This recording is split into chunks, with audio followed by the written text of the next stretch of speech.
எப்படிப்பட்ட மாதம் பாருங்கள் கண்ணியத்துக்குரியவர்களே. நோன்புடைய மாதம் அது, நன்மைகளை விரைவாக செய்வதற்குரிய மாதம் அது, முழுமையான பரக்கத்தும் சூழ்ந்திருக்கக்கூடிய மாதம் அது, பொறுமையின் மாதம் அது, நரகத்திலிருந்து விடுதலை பெறக்கூடிய மாதம் அது. சில முக்கியமான செய்திகளை மட்டும் உங்களிடத்தில் பகிர்ந்து கொள்கிறேன். ரசூலுல்லாஹி ஸல்லல்லாஹு அலைஹி வஸல்லம் ரமதானுடைய மாதம் அடைந்தால் மிகுந்த மகிழ்ச்சி அடைவார்கள். சஹாபாக்களிடத்திலே வந்து சொல்வார்கள், அத்தாக்கும் ரமதான், உங்களிடையே ரமதானுடைய மாதம் வந்திருக்கிறது. ஷஹ்ருன் முபாரக், அது பரக்கத் பொருந்திய மாதம். ரமதானுக்கு எந்த சிறப்பும் இல்லை, அல்லாஹ்வுடைய ரசூல் கூறவில்லை என்றாலும் இந்த சிறப்பு போதும். ஷஹ்ருன் முபாரக், பரக்கத் பொருந்திய மாதம் அது. அல்லாஹு அக்பர். ஃபரதல்லாஹு அலைக்கும் சியாமஹு, அல்லாஹ் அந்த மாதத்தில் நோன்பை கடமையாக்குகிறான். துஃப்தஹு ஃபீஹி அபுவாபுஸ் ஸமா, அல்லாஹ் அந்த மாதத்தில் வானத்தின் கதவுகளை அல்லாஹ் திறக்கிறான். வேறு சில ஹதீதுகளில் துஃப்தஹு ஃபீஹி அபுவாபுர் ரஹ்மா, ரஹ்மத்துடைய வாசல்கள் திறக்கப்படுகிறது. இன்னும் சில ஹதீதுகளில் துஃப்தஹு ஃபீஹி அபுவாபுல் ஜன்னah, சொர்க்கத்துடைய வாசல் திறக்கப்படுகிறது. ரஹ்மத், சொர்க்கம் இரண்டும் தொடர்புபட்டது. ஹதீஸ் கலையில் குர்ஆனுடைய வசனங்களில் ரஹ்மத் என்ற வார்த்தை சொர்க்கத்திற்காகவும் பயன்படுத்தப்படும். பல ஆதாரங்கள் இருக்கிறது அதற்கு. ஏன் ரஹ்மத்திற்கும் சொர்க்கத்திற்கும் தொடர்புண்டு? ஏன் தொடர்புண்டு? ஏன் தொடர்புண்டு? அல்லாஹ்வுடைய ரஹ்மத்தும் சொர்க்கமும் ஏன் தொடர்பு உள்ளது? அமல்களை கொண்டு சொர்க்கம் நுழைய முடியுமா? யா அல்லாஹ், இவ்வளவு தொழுதிருக்க, இவ்வளவு பயான் பண்ணிருக்க, இவ்வளவு கிதாப் படிச்சிருக்க, இவ்வளவு மார்க்க சபைகளை கலந்திருக்க, இவ்வளவு தாவா பண்ணிருக்க, இதெல்லாம் கணக்கு யா அல்லாஹ், இதை கொடுத்து இதை வச்சுக்கோ யா அல்லாஹ், சொர்க்கத்தை கொடுத்து கேட்க முடியுமா? ரசூலுல்லாஹி ஸல்லல்லாஹு அலைஹி வஸல்லம் சஹாபாக்களை பார்த்து சொன்னார்கள், உங்களில் யாரும் உங்களின் அமல்களை கொண்டு சொர்க்கம் நுழைய முடியாது. சஹாபாக்கள் கேட்டார்கள், யா ரசூலுல்லாஹ் நீங்க? ரசூலுல்லாஹி ஸல்லல்லாஹு அலைஹி வஸல்லம் சொன்னார்கள், ஆம், நானும் தான், என்னையும் அல்லாஹ் அவனுடைய அருளால் சூழவில்லை என்றார். அல்லாஹ்வுடைய ரஹ்மத்தோடு தான் சொர்க்கம் நுழைய முடியும். நம்ம செஞ்ச பாவம், நம்ம செஞ்ச நன்மை எல்லாம் நமக்கு எந்த பலனையும் கொடுக்காது. அல்லாஹ் அந்த நன்மையின் மீது அருள் செய்யவில்லை என்றால் அதான் சொர்க்கமும் அந்த ரஹ்மத்தும் தொடர்பு பட்டது. இது இருந்தால் தான் அங்க போக முடியும். இது இல்லாம எதை கொண்டும் அங்க நுழைய முடியாது. நரகத்துடைய வாசல் அடைக்கப்படுகிறது. கொடிய ஷைத்தான்கள் விலங்கிடப்படுகிறார்கள். அந்த மாதத்தில் ஒரு இரவு இருக்கிறது, அது 1000 மாதங்களை விட சிறந்தது. ஷஹ்ரு ரமதான், நோன்புடைய மாதம். ஒரு நோன்பின் கூலி நமக்கு தெரியுமா? யாருக்காவது தெரியுமா? ஒரு நோன்பு வச்சா என்ன கூலி? ஒரு நாள் நோன்பு வச்சா என்ன கூலி? சஹீஹான ஹதீஸ் இமாம் புகாரி ரஹிமஹுல்லாஹ் பதிவு செய்கிறார்கள். ஒரு நோன்புக்குரிய கூலி என்ன?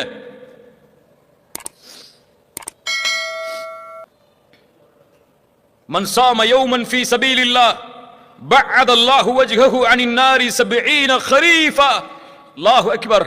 நோன்பின் கண்ணியத்தை உணருங்கள். நோன்பை அடைவதற்கு முன்னால் யார் அல்லாஹ்வுடைய பாதையில் ஒரு நாள் நோன்பு வைக்கிறாரோ அவருடைய முகத்தை அல்லாஹ் 70 ஆண்டுகள் நரகத்திலிருந்து தூரமாக்குகிறான். சுப்ஹானல்லாஹ். எப்படிப்பட்ட மாதம்! 30 நாட்கள் அல்லது 29 நாட்கள் முழுவதும் இந்த நன்மையை சுமந்த மாதம். மன் ஸாம ரமதான ஈமானன் வஹ்திசாபன் குஃபிர லஹு மா தகத்தம மின் தம்பிஹ். யார் ரமதானுடைய மாதத்தில் ஈமானோடும் நன்மை எதிர்பார்த்து நோன்பை வைக்கிறாரோ அவர் முன் செய்த பாவங்களை அல்லாஹ் மன்னிக்கிறான். பெரிய பாவங்களையா சிறிய பாவங்களையா? பெரிய பாவங்கள் மன்னிக்கப்படுமா? இயற்கையாகவே ரமதான் நோன்பு வைத்தால் பெரிய பாவங்களை மன்னிக்கக்கூடிய 3 நன்மைகள் அது தெரியுமா? இருக்காது. அது ஏற்பட்டால் பெரிய பாவங்கள் மன்னிக்கப்படும். தெரியுமா? இருக்காது. ஷஹாதா, லா இலாஹ இல்லல்லாஹ்வை கூறி நுழைந்தால் ஒருவர் இஸ்லாமில், அவர் முன் செய்த பாவங்கள் எல்லாம் மன்னிக்கப்படும். இரண்டாவது ஹஜ், அல்லாஹ் அதற்கு அருள் செய்யட்டும். ஹஜ். மூன்றாவது, தெரிந்த அறிஞர்களிடத்தில் கேட்டு தெரிந்து கொள்ளுங்கள். எல்லாத்தையும் நம்மளே சொன்னா நம்ம இப்ப படிக்க போறோம். படிச்சு பாருங்க. சுப்ஹானல்லாஹ். கண்ணியத்துக்குரியவர்களே, அல்லாஹ்வுடைய தூதர் ஸல்லல்லாஹு அலைஹி வஸல்லம் சொன்னார்கள், இந்த ரமதானுடைய மாதம் துவங்கினால் அழைக்கப்படும், யா பாகியல் கைரி அக்பில் வ யா பாகியஷ் ஷர்ரி அக்ஸிர். நன்மையில் விரைபவரே முன்னேறு, தீமையை செய்பவரே குறைத்துக்கொள். இது அதற்குரிய மாதம் அல்ல. குறைத்துக்கொள். வலில்லாஹி உத்தகாஉ மினன் நார். நல்ல கவனிங்க. வலில்லாஹி உத்தகாஉ மினன் நார் வதாலிக ஃபீ குல்லி லைலா. அல்லாஹு அக்பர். என்ன நற்செய்தி! இந்த ரமதானுடைய மாதத்தில் ஒவ்வொரு இரவும் நரகத்திலிருந்து அல்லாஹ் மனிதர்களை விடுதலை செய்கிறான். எந்த இரவெல்லாம்? கடைசி 10 இரவு மட்டுமல்ல, 23, 25, 27, 29 ஒற்றைப்படை இரவுகள் மட்டுமல்ல, ரமதானுடைய ஒவ்வொரு இரவிலும் நரகத்திலிருந்து அல்லாஹ் மனிதர்களை விடுதலை செய்கிறான். கண்ணியத்துக்குரியவர்களே, இப்படி கண்ணியத்தோடு எதிர்பார்க்கப்பட வேண்டிய மாதம், எம் வாழ்வை அல்லாஹ் அதுவரை நீட்டிக் கொடுக்க வேண்டும் என்பதை எண்ணத்தோடு வாழ வேண்டிய நாம், அது வா வரும் அது வா போகுங்கிற எண்ணத்தில் உட்கார்ந்துருக்கோம். ரமதான் வருதுன்னு சொல்லி யாருக்காவது மகிழ்ச்சி இருக்கா? கொஞ்சம் உள்ளத்தை தொட்டு சொல்லுங்க. ரமதான் வருதுன்னு ரொம்ப சந்தோஷமா இருக்கு எனக்கு. எதுல சந்தோஷப்படுவோம்? நல்ல ஓய்வு கிடைக்கும், ஆபீஸ் டைம் குறைஞ்சிரும், அதிகமான லீவு கிடைக்கும், இப்படிதானே? நன்மையை அடையப் போகிறோம், நன்மையில் முன்னேறப் போகிறோம், நரக விடுதலை அடையப் போகிறோம், அல்லாஹ்வுடைய அருள் கிடைக்கக்கூடிய மாதம் எமக்கு முன்னால் வருகிறது என்ற ஒரு எண்ணம் யாருக்காவது இருக்கா? இவர்கள் யார் தெரியுமா? ரமதானுடைய பிறையை பார்த்தால் அழுவார்கள். என்ன அழுகை அது? மகிழ்ச்சியின் அழுகை. ஆஹா, இப்படி ஒரு மாதம் வந்து விட்டதே என்ற ஒரு கண்ணீர் அவர்களுடைய கண்களில் பீரிட்டு ஓடும். நம்ம அப்பதான் ஷாப்பிங் கணக்கு போடுவோம். ரமதான் சென்றால் கவலையில் வாடுவார்கள். அடுத்த ரமதானை அடைவதற்கு அல்லாஹ் எனக்கு வாய்ப்பை அளிப்பானோ என்று. கண்ணியத்துக்குரியவர்களே, ரமதானை அடைவது பாக்கியம், ரமதானை அடைவது கண்ணியம், ரமதானை அடைவது அல்லாஹ்வின் அருள். யார் அதை பாதுகாத்தார்களோ அவர்கள் பாதுகாக்கப்படுவார்கள். யார் வீணடித்தார்களோ அல்லாஹ் அவர்களை பாதுகாக்கட்டும், அவர்கள் வீணடிக்கப்படுவார்கள். யார் அல்லாஹ்வின் அத்தாட்சிகளை கண்ணியப்படுத்தவில்லையோ அவர்கள் தக்வாவுடைய உள்ளத்தை சுமந்தவர்களாக மாற முடியாது. ரமதான் இபாதத்திற்காகவே ஒதுக்கப்பட வேண்டிய மாதம். இன்னைக்கு தூக்கத்துக்காக தான் ரமதான் நமக்கு இல்ல. மாஷா அல்லாஹ், அல்லாஹ் பாதுகாத்தவர்களை தவிர. நம்முடைய ரமதான்ல அந்த டைம் டேபிள் கொஞ்சம் போட்டு பாருங்களேன், எல்லாரும் போட்டு பாருங்களேன். சஹர்ல எழுந்திருப்போம், சஹர் கடைசி நேரத்தில் எழுந்திருக்கிற சுண்ணாவும் சொல்லிட்டு கடைசி நேரத்தில் எழுந்திருப்போம்.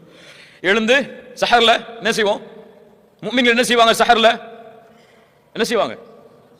வபில் அஸ்ஹாரிஹும் யஸ்தக்ஃபிரூன், பாவ மன்னிப்பை தேடுவார்கள் சஹருடைய நேரத்தில். நம்ம சஹர்ல டிவி பார்த்துட்டு உட்கார்ந்திருப்போம், கேள்வி பதில் நிகழ்ச்சி, வினாடி வினா. அல்லாஹு அக்பர். அல்லாஹ் இந்த சமூகத்தை சீர்படுத்துவானாக. ரமதானுடைய சஹர் பாவ மன்னிப்பிற்காக. எந்த நேரம் எதற்காக ஒதுக்கப்பட வேண்டுமோ அந்த நேரத்தை முஃமின் அதற்காக ஒதுக்க வேண்டும். தொழுகை அதற்குரிய நேரம், சஹர் இதற்கான நேரம். அதுக்கப்புறம் ஃபஜ்ருக்கு அப்புறம் ஒரு தூக்கம் தூங்குவோம். எல்லாருக்கும் இருக்கக்கூடிய வழக்கம் அது. எத்தனை மணி வரை தூங்குவோம்? ஆபீஸ் இருந்தா அந்த நேரத்துக்கு ஒரு 10 நிமிஷத்துக்கு முன்னாடி வரைக்கும். இல்லைன்னு சொன்னா லுஹர் வக்த் வரைக்கும் தூங்குறவங்க இருக்கிறாங்க.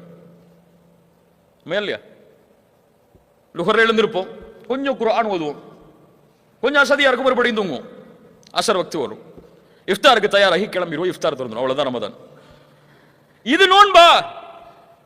இதற்காக கொடுக்கப்பட்ட மாதமா இது? இதுவா ரமதானை கண்ணியப்படுத்துவது? ரமதான் அல்லாத நோன்புகளை சஹாபாக்கள் எப்படி கண்ணியப்படுத்துவார்கள் தெரியுமா? அபூபக்கர் அஸ்-சித்தீக் ரலியல்லாஹு அன்ஹு ரசூலுல்லாஹி ஸல்லல்லாஹு அலைஹி வஸல்லம் ஒருமுறை கேட்டார்கள், மன் அஸ்பஹ மின்குமுல் யௌம ஸாயிமன், இன்றைய காலையில் யார் நோன்பாளியாக எழுந்திருந்தது? கை தூக்குனது யார்? قال ابو بكر انا يا رسول الله. ومن عاد منكم اليوم مريضا, ஒரு நோயாளியை நலம் விசாரித்தது இந்த நாளில் யார்? قال ابو بكر انا يا رسول الله. ஒரு மிஸ்கீனுக்கு இந்த நாளில் உணவளித்தவர் யார்? قال ابو بكر انا يا رسول الله. ஒரு ஜனாசாவை பின்தொடர்ந்தவர் யார்? قال ابو بكر انا يا رسول الله. நோன்பாளி என்ன செய்தார்? ஒரு ஏழைக்கு உணவளித்தார். நோன்பாளி நோயாளியை நலம் விசாரித்தார். நோன்பாளி ஜனாசாவை பின்தொடர்ந்தார். சொர்க்கத்தில் நுழையக்கூடிய எல்லா அமல்களையும் ஒன்று சேர்த்து வைத்திருக்கிறாய். இது நோன்பை, ஒரு நஃபிலான நோன்பை சஹாபாக்கள் கழித்த முறை. நமக்கு நோன்பு வந்தா குர்ஆன் ஓதுறது, தூங்குறது, தொழுகிறது, இதை தவிர இபாதத்தே கிடையாது. அதுவும் கொஞ்சம் கொஞ்சம் கொஞ்சம் கொஞ்சம். தராவீஹ், கியாமுல் லைல் எந்த பள்ளியில அரை மணி நேரமோ அந்த பள்ளிக்கு தான் நம்முடைய கார் பயணிக்கும்.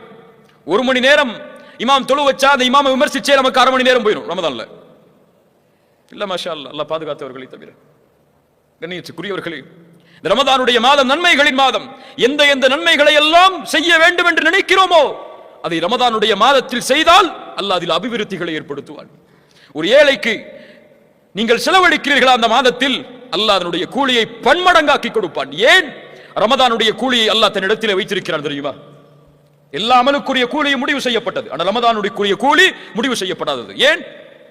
ஹுவலி அனஜிபி, அது என்னுடையது, நான் அதற்கு கூலி கொடுப்பேன். சில அறிஞர்கள் இந்த ஹதீஸுக்கு விளக்கம் சொல்லும் பொழுது ஒரு முக்கியமான விளக்கத்தை பதிவு செய்கிறார்கள். நாளை மறுமை என்ற ஒரு நாள் வரும். அந்த நாளில் அல்லாஹ்வுடைய ரஹ்மத் வெளிப்பட்டால் மட்டுமே பாவம் செய்த எல்லோரும் மன்னிக்கப்பட்டு சொர்க்கம் நுழைய முடியும். ஒன்னு நினைச்சுக்கோங்க, மனசுல ஆழமா பதிய வச்சுக்கோங்க. எம்முடைய கடைசி பாவம் மன்னிக்கப்படாத வரை சொர்க்கம் நுழைய முடியாது. சொர்க்கம் யாருக்குரிய பூமி? சுத்தமானவர்கள் வாழக்கூடிய பூமி. அந்த பூமியில் கடுகளவு, ரொம்ப கடுகளவு பாவம் உள்ளவன் கூட நுழைய முடியாது. அந்த பாவமும் மன்னிக்கப்பட்டால் தான் சொர்க்கம், அதுல சொர்க்கம் கிடையாது. அப்படி அல்லாஹ் பாவங்களை மன்னித்து வரும் பொழுது ஒரு அடியான் நன்மைகளை செய்தவன், அவன் செய்த பாவங்களால், படைப்புகளுக்கு செய்த பாவங்களால் நன்மைகள் எல்லாம் பிரித்து கொடுக்கப்பட்டு சொர்க்கத்துக்கு போறதுக்கு நன்மை இல்லைன்னு இருக்கும்போது அல்லாஹ் ரப்புல் ஆலமீன் அவனுடைய அருளை வெளிப்படுத்த நாடினால் இந்த ரமதானுடைய கூலியில் வெளிப்படுத்துவான். எவ்வளவு நாடுறானோ அவ்வளவு கொடுப்பான். ஆனா அல்லாஹ் எவ்வளவு நாடுகிறானோ அவ்வளவு கூலியை அவனுக்கு கொடுப்பான். அல்லாஹ்வுடைய ரஹ்மத் எனக்கு வேணும்னு நம்பிக்கை இருந்தால் இந்த ரமதான் இது எம்மை இன்ஷா அல்லாஹ் சொர்க்கத்திலே நாம் நுழைவதற்கு ஒரு காரணமாக அமைத்து தரும், நம்முடைய அமல்கள் குறைவாக இருந்தாலும் இன்ஷா அல்லாஹ். அறிஞருடைய விளக்கம் அது. கண்ணியத்துக்குரியவர்கள், இந்த ரமதானுடைய மாதம் எம்மை எதிர்நோக்கி இருக்கிறது. அல்லாஹ் ரப்புல் ஆலமீன் ஒரு கண்ணியமிக்க சபையை எமக்கு அமைத்து தந்திருக்கிறார். எமக்கு முன்னால் பேசிய அந்த ஷேக் அவர்கள், அறிஞர் அவர்கள், அல்லாஹ் அவர்களுக்கு அருள் செய்யட்டும், அல்லாஹ் அவர்களை பாதுகாக்கட்டும். மிகவும் பணிவான கல்வியை சுமந்த ஒரு கண்ணியமிக்க நபர். அல்லாஹ் அவர்கள் மூலமாக பலனை பெறக்கூடிய பாக்கியத்தை எமக்கு தரட்டும். இந்த ஷேக் மூலியமா பலன் பெற்றவங்க எத்தனை பேருங்க வாழ்க்கையில? சுப்ஹானல்லாஹ். அல்லாஹ் ரப்புல் ஆலமீன் அவர்களை பாதுகாத்தவர்களை அல்லாஹ் இன்னும் சமூகத்திற்கு பலன் உள்ளவர்களாக அல்லாஹ் ஆக்கி தரட்டும். கண்ணியப்படுத்துவோம் இன்ஷா அல்லாஹ். கண்ணியத்துக்குரியவர்களே, அந்த ஷேக் அவர்கள் பேசிய அந்த உரையும் இந்த உரையும் எமக்கு தரக்கூடிய பாடம், நான் மாற வேண்டும் இந்த நிமிடத்தில் இருந்து, அவ்வளவுதான். அடுத்த பேச்செல்லாம் கிடையாது, அடுத்த நாளெல்லாம் கிடையாது. என்ன பாவம் செய்கிறோம் அதை இப்படியே விட்டு இந்த பள்ளியை விட்டு வெளியே செல்லும் பொழுது, யா அல்லாஹ் நான் சுத்தமானவனாக வெளியே செல்ல போகிறேன், எனக்கு உறுதி கொடு. ரமதான் வரை வாழ்வதற்கு வாழ்வை கொடு என்ற எண்ணத்தோடு, என்ற பயத்தோடு, சிந்தனையோடு நாம் சென்றால் அல்லாஹ் ரப்புல் ஆலமீன் நம்மை பாதுகாப்பான். அல்லாஹ் எமக்கு அதற்கு உதவி செய்வான். இந்த உரையை முடிக்கும் பொழுது ஒரு முக்கியமான செய்தியை இந்த மக்களுக்கு சொல்ல வேண்டும் என்ற கடமையில் சொல்கிறேன். இந்த ரமதான் வரும் பொழுது ரமதானுடைய நன்மைகள் என்று வரக்கூடிய ஹதீசுகள் அல்லாஹ் அவர்களை பாதுகாக்கட்டும். யார் ரமதானை அறிவிக்கிறாரோ முதலாக அவரை அல்லாஹ் நரகத்திலிருந்து விடுதலை செய்கிறான். நான் அறிவித்தேன், நீங்களும் அறிவியுங்கள். யார் சொன்ன ஹதீஸ்? ரவாஹு ஃபேஸ்புக், இப்படிதான் எழுதணும். இனிமே அல்லாஹ் பாதுகாக்கணும். இந்த மக்களுடைய இல்முடைய குறைபாடு எவ்வளவு தூரம் அவர்களை இழுத்து சென்று விட்டது என்றால், அறிவிப்பாளர் யார் அவர்களுக்கெல்லாம்? இந்த ஃபேஸ்புக்கும் ட்விட்டரும் வாட்ஸ்அப் தான் அவர்களுக்கு அறிவிப்பாளர்கள். அறிவிப்பு வந்தால் எடுத்து சொல்வார்கள். எத்துணை இட்டு கட்டப்பட்ட ஹதீசுகள் எம்மிடத்தில் இருக்கிறது தெரியுமா? ரமதானுடைய முதல் 10 எதற்காக? அல்லாஹ்வுடைய அருளுக்காக. இரண்டாவது 10 எதற்காக? பாவ மன்னிப்பிற்காக. மூன்றாவது 10 நரக விடுதலைக்காக. யார் சொன்னது? இது மௌது, இட்டு கட்டப்பட்ட ஹதீஸ் இது. இப்படி பல ஹதீசுகள். ரமதான் என்று சொல்லாதீர்கள், ஷஹ்ரு ரமதான் என்று சொல்லுங்க, தஈஃபான ஹதீஸ் அது, பலகீனத்திலும் பலகீனமான ஹதீஸ். இப்படி இல்முடைய குறைபாடு இடத்தில் இருக்கும் காரணத்தால் சர்வ சாதாரணமாக அல்லாஹ்வுடைய தூதருடைய வார்த்தைகளால் பொய்யான செய்திகள் இந்த ரமதானுக்கு இடத்திலே பரப்பப்படுகிறது. ஒரு செய்தியை கேள்விப்பட்டால் தெரிந்தவர்களிடத்தில் முதலில் சென்று இது சஹீஹா தஈஃபா, இதை மக்களுக்கு எடுத்துச் சொல்லலாமா என்ற உறுதியை தேடிக் கொள்ளுங்கள். அல்லாஹ் ரப்புல் ஆலமீன் நமக்கு தெளிவை தரட்டும். அல்லாஹ் நாம் பேசிய விஷயங்களை நம்முடைய வாழ்க்கையில் செயல்படுத்துவதற்கு அல்லாஹ் ரப்புல் ஆலமீன் அருளை தருவானாக. ஜஸாக்குமுல்லாஹு கைரன், பாரக்கல்லாஹு லக்கும். அகூலு கௌலி ஹாதா அஸ்தக்ஃபிருல்லாஹ லீ வ லக்கும். அஸ்ஸலாமு அலைக்கும் வ ரஹ்மத்துல்லாஹி வ பரகாத்துஹு.